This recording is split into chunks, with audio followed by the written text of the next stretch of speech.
जिसके प्राण उस प्राणनाथ से मिलने के लिए रो उठते हैं, वो मार्ग की दूरी को, मार्ग के कंटकों को, अपमान को, प्रहार को, बदनामी को किसी प्रकार से मानता नहीं।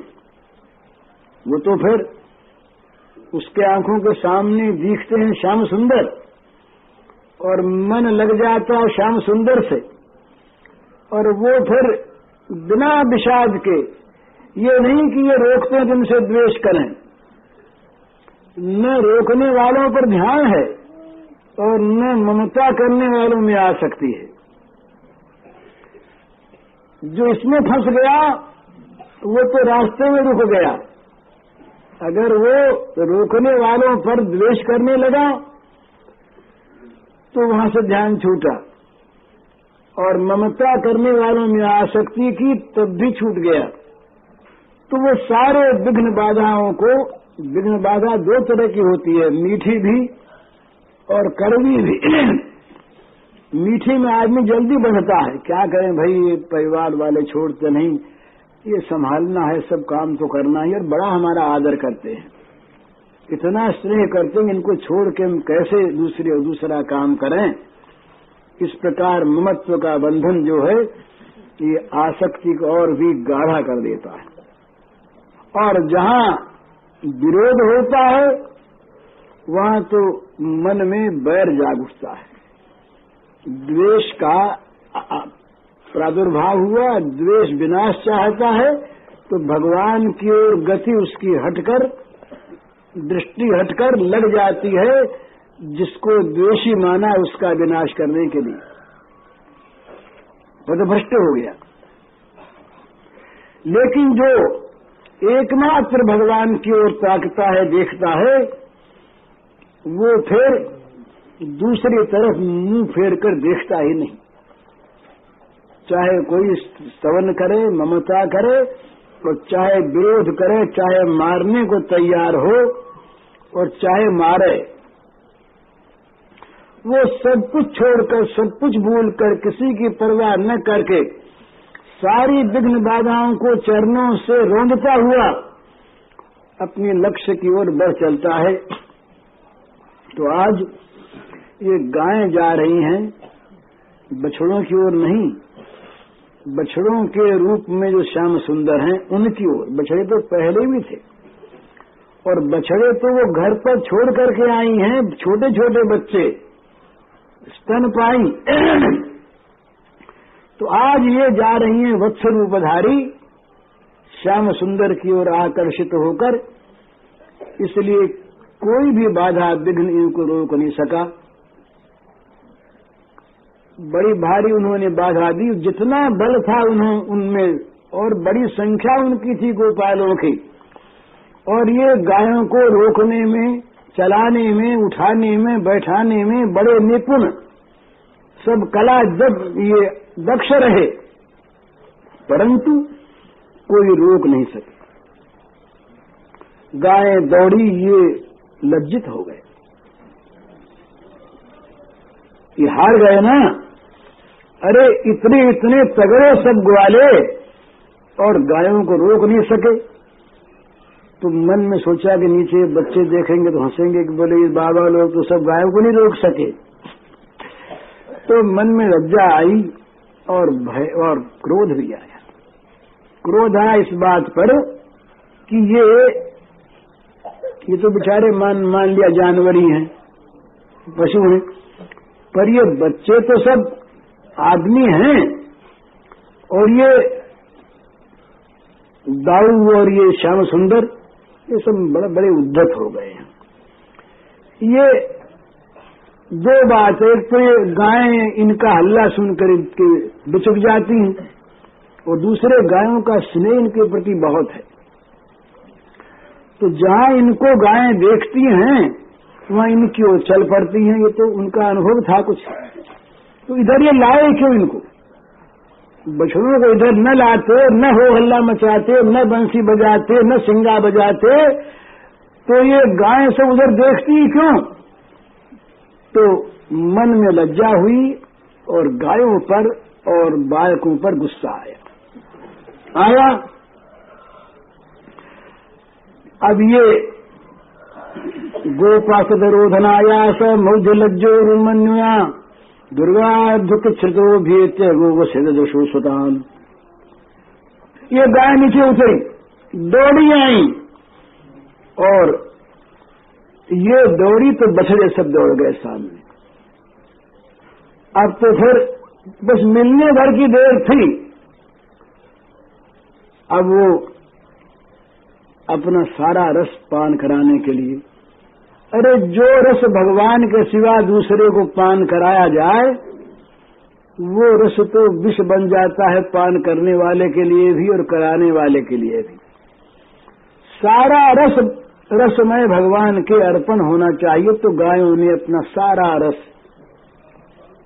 जो कुछ उनमें अमृत भरा था, वो सारा का सारा आज देने लगी, चूने लगा रस, दूध, और बछड़े ने हुमक हुमक कर और सब दूध पीने लगे। अब वो गायों की आंखें सारी अतृप्त होकर देखने लगी और चाटने लगी गायें। समित गावोधो वत्सान वत्सवत्यो पिपायन गिलंत वचांगानी लिहंत सोदसम। मानो पी जाएंगी ये, इस प्रकार मानो निगल जाएंगे, ऐसे चाटने लगी, चाटन लगी। प्रेमति गाढ़ो गिल जहिए जन अस सुख बाढ़ो। ऐसा सुख बढ़ा कोई ठिकाना नहीं।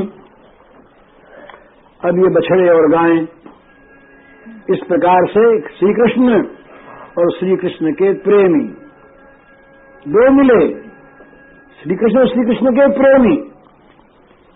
अब ये रसास्वादन में लग गए। ये तो रस देने में और रस लेने में दोनों में ही रसपान होता है भला।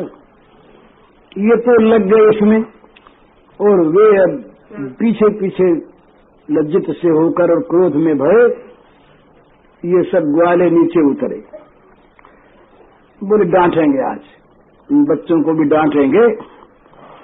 तो बेचारे ये भी ऊपर खाबर रास्ते से उतरे, कोई गिर पड़ा, कोई ऐसा ही पर चलते चलते नीचे उतर ही आए।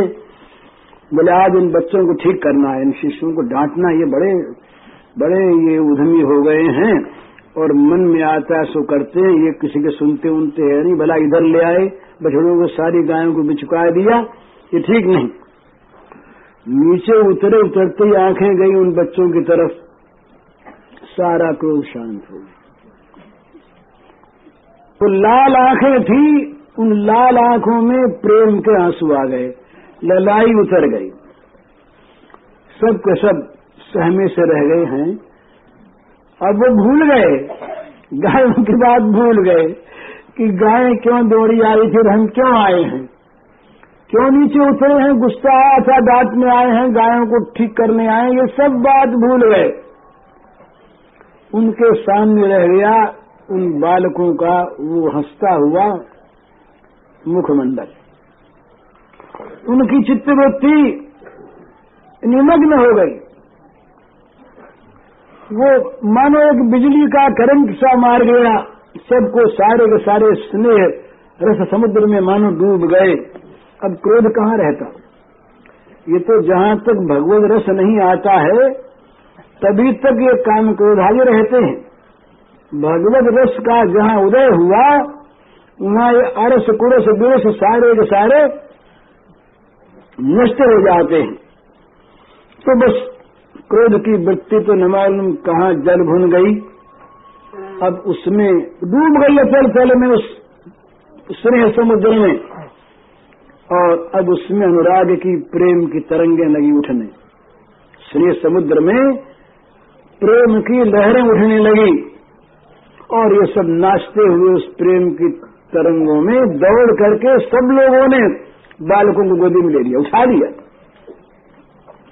आए थे डांटने और दौड़े और पुत्रों को सबको उठा लिया गोदी में। हाथ में जो लाठी थी वो गिर गई नीचे और भुजाएं फैल गईं उनको हृदय से लगाने के लिए, चिपटा लेने के लिए। मानो हजारों हजारों प्राणों की आतुरता यहाँ एक साथ, उत्कंठा एक साथ इन गोपों में आकर के इकट्ठी हो गई हो। बड़ा उल्लास, बड़ा आह्लाद। बड़ी प्रसन्नता, बड़ा हर्ष।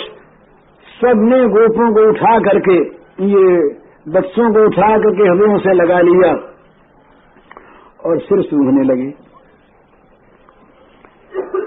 तदीक्षणोत्प्रेम रसात्मुदाशया जातानुरागा गतमन्योर्भकान् उदुह्य दोर्भि परिरोध्य मूर्धनि घ्राणैरवापु परमामुदन्ते। परम प्रमोद में भरकर सारे के सारे, और वे अपने अपने उन बालकों को, अपना पराया क्या, जो बालक मिला उसको उठा करके हृदय से लगा लिया। आए यद्यपि वो सबर ताड़न मन अनुराग, तदपि देखी बालक बदन बढ़ो प्रेम बड़ भाग। यद्यपि रस अति घोर निरखी बदन सब मिट गई, प्रेम उमग नहीं थोर रहस्य लिए उरलाई सुत। शीस शिव सूंघ पुनि पुनि उरलाई, मानो परी परम निधि पाई। मानो परम निधि कहीं पड़ी हुई मिल गई हो, उठा के हृदय से लगा लिया। ये दशा। अब भगवान ने देखा, लीला शक्ति ने देखा कि अगर यूं ही रहा तब तो इसमें तो काल का कोई व्यवधान तो आएगा नहीं, और इस प्रेम में कभी कमी होगी नहीं। ये भगवान और भगवान का प्रेम ये कभी बासी नहीं होते, ये नित्य नए बने रहते हैं। भला आज ये जितना भी विषय प्रेम है वो तो आज है, कल बदल जाता है, रूप बदलता है, मन बदलता है, भाव बदलते हैं, गुण बदलते हैं, स्थिति बदलती है, और कभी घटती है, कभी बढ़ती है।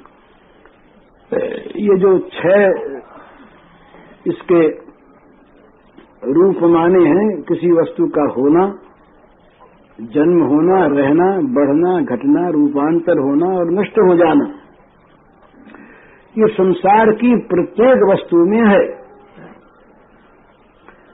भगवान में भी है और भगवान के प्रेम में भी है, गुण में भी, वहां भी परिवर्तन है, पर वहां परिवर्तन नित्य वर्धनशील है, घटने बढ़ने वाला परिवर्तन नहीं है, केवल बढ़ने ही बढ़ने वाला है, कोई याद में पूर्णो नहीं। ये चंद्रमा की भांति बढ़ता तो है, पर पूर्णिमा इसकी कभी होती ही नहीं। ये तो पूर्णिमा के बाद फिर कृष्ण पक्ष आता है ना घटने का, तो उस चंद्रमा में आता, इस चंद्रमा में कृष्ण पक्ष नहीं आता। इसमें कभी पूर्णिमा होती नहीं है, तो नित्य नित्य वर्धनशील, प्रतिक्षण वर्धमानम। तो ये इनका दूध पिलाना और उनका पीना, और इनका गोद लेके सिर सूंघना और उनका चिपटे रहना, ये तो कोई बंद होने का ही नहीं। ये तो उत्तरोत्तर बढ़ते चला जाएगा, इसमें कभी भी मन उबेगा नहीं, उकताएगा नहीं। तो अब वो सब के सब आंखों की पलकें तो पड़ नहीं रही हैं और आंसू झर रहे हैं गोपों के, और उन आंसुओं से अभिषेक हो रहा है बच्चों के मस्तकों का। सूंघ रहे हैं मस्तक, हाथ फेर रहे हैं, सुध-बुध खोए, भ्रांत से खड़े, उतारते नहीं हैं। अब भगवान ने देखा कि ये बदलना है ना, तो लीला शक्ति ने मन बदला। देखा भाई अब तो देर हो गई, तो गायों की ओर देखा, लीला शक्ति ने देख लिया, तो गायें भी सब अलग हो गईं और गोप भी अलग हो गए। अब प्रेम तो उनका समाता नहीं, आंखों से तो गायों के और गोपों के भी आंसू की धारा चल ही रही है, तो वो जो आवेग था बढ़ रहा था वो रुक गया। अब तो बस वो चलने लगे। अब तो जो उनके आंसू हैं ये प्रेम के और परमानंद की स्मृति के आंसू हैं। रास्ता एक बार तो दिखा नहीं, फिर वो बड़ी मुश्किल से किसी प्रकार से अपने मन को यहीं छोड़कर केवल देह को लेकर तत्प्रवयसो गोपास्तु कश्रेष सुनिर्वता कृच्छ्राक्षणपगता सदुस्मृत्यु अश्रव। चले वहां पर रोते हुए, गदगद कंठ हो गया उनका, बोल नहीं सके, आंखों से आंसू झरने लगे और बार बार घूम घूम कर जरा देख लें श्याम सुंदर की ओर, बछड़ों की ओर गए। ये सब लौटे। अब ये दाऊ जी ने सब चीजें अपनी आंखों से आज देखी। देखते तो रोज ही थे इस प्रकार की, तो रोज आंखें उनकी इस तरफ गई नहीं। आज दाऊ जी की आंखें इस तरफ गई। ब्रजस्य राम प्रेमर्धेर वीक्ष्य उत्कंठ मनुक्षणम मुक्तस्तमी निष्वपत्तेष्वप्य हेतु चिंतयत। आज उनकी आंखें गई तो उन्होंने देखा ये क्या बात है। सब चीजें उन्होंने आंखों से देखी। तो झांकी इनकी कैसी थी आज? एक बड़ा सुंदर कदम्ब का वृक्ष रहा, बछड़े सब चर रहे थे, गायें ऊपर से आईं, बछड़ों ने स्तनपान किया, ग्वाले आए, उन सब ने अपने अपने बच्चों को उठाया, स्नेह दान किया, स्नेह रस पान किया।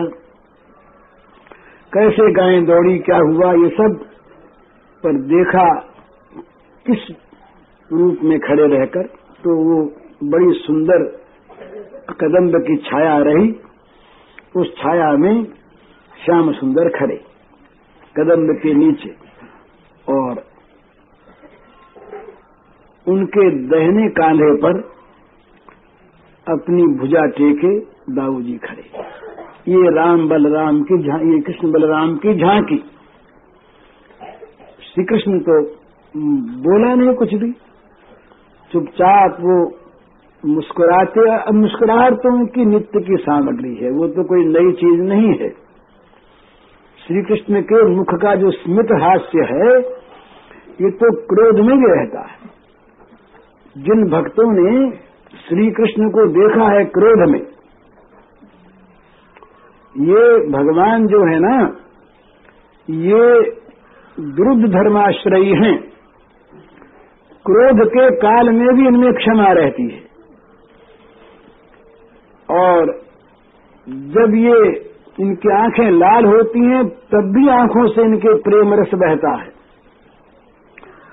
जब इनके अधरों पर क्रोध आता है और क्रोध से अधर फड़कते हैं, उस समय इनके अधरों पर स्मित हास्य भी रहता है। तो स्मित हास्य रहा, ये तो अपना खड़े खड़े मधुर मधुर हंस रहे।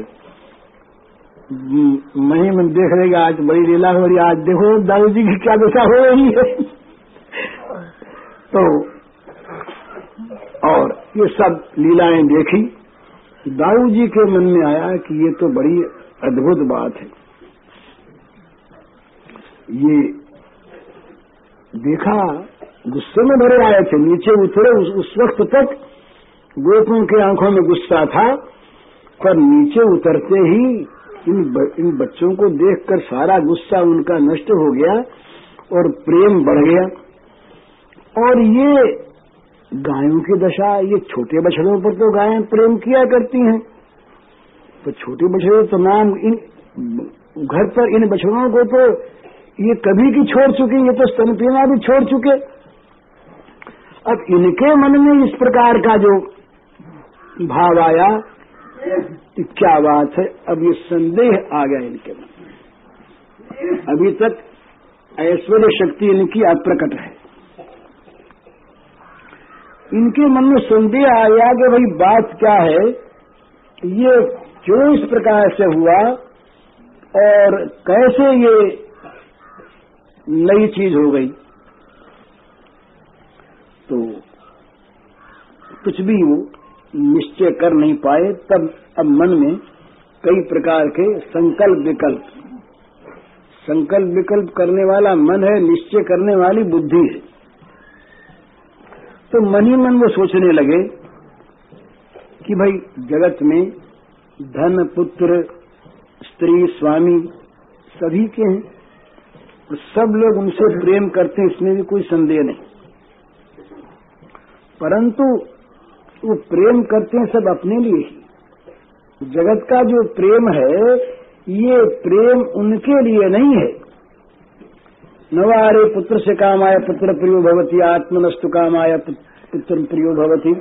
उपनिषद में आया कि ये बेटे से जो बाप प्यार करता है, पत्नी से जो पति प्यार करता है, भाई से जो भाई प्यार करता है, घर से जो घर का मालिक प्यार करता है, ये उनके लिए नहीं करता, उनसे अपने को सुख मिलेगा, अपने लिए करता है। तो इसका अर्थ हुआ कि सबसे अधिक प्रिय आत्मा है, ये वस्तु नहीं। आत्मा के लिए ही सबसे प्रेम होता है। प्रेम के पात्र कोई भी हो, परंतु उसके सुख के लिए कोई प्रेम नहीं करता, प्रेम करता है आत्मा के लिए और आत्मा की तृप्ति के लिए, आत्मा का अनादर करके। जब आत्मा अपने को दुख मिलता हो वहां लोग प्रेम करना छोड़ देते हैं, भाई भाई को छोड़ देते हैं, पिता पुत्र को छोड़ देते हैं, पुत्र पिता को छोड़ देते हैं, पति पत्नी को छोड़ देता है। तो क्यों? जब अपने सुख की आस नहीं रही तब लड़ते क्यों आपस में, मुकदमे क्यों होते हैं, मारपीट क्यों होती है, विद्रोह क्यों होता है? इसीलिए होता है कि उनसे अपने को आशा नहीं रही, अपना सुख उनमें नहीं रहा और कहीं दुख की भावना हो गई तो मामूली मामूली वस्तुओं को लेकर के झगड़ पड़ते हैं, मारपीट खून खराबी हो जाती है। तो आत्मा का अनादर करके कोई भी किसी से प्रेम नहीं करता। तो जगत का प्रेम तो ये अपने स्वार्थ के लिए होता है, प्रेम होता आत्मा से। और ये श्री कृष्ण जो है ये तो आत्मा के आत्मा है, ये तो आत्मा नहीं, ये तो आत्मा की आत्मा है और फिर ये इनके पास हैं। तो फिर इनसे प्रेम न करके और ये बछड़ों में प्रेम करे। जिनका मनुष्य भगवान में लग जाए उसका क्या कभी भोगों में फिर लग सकता है? जिसको उस स्वाद की जरा सी भी मिठास मिल जाए वो कभी जगत के भोगों की ओर जा सकता है? जिसके प्राण उस प्राणनाथ से मिलने के लिए रो उठते हैं वो मार्ग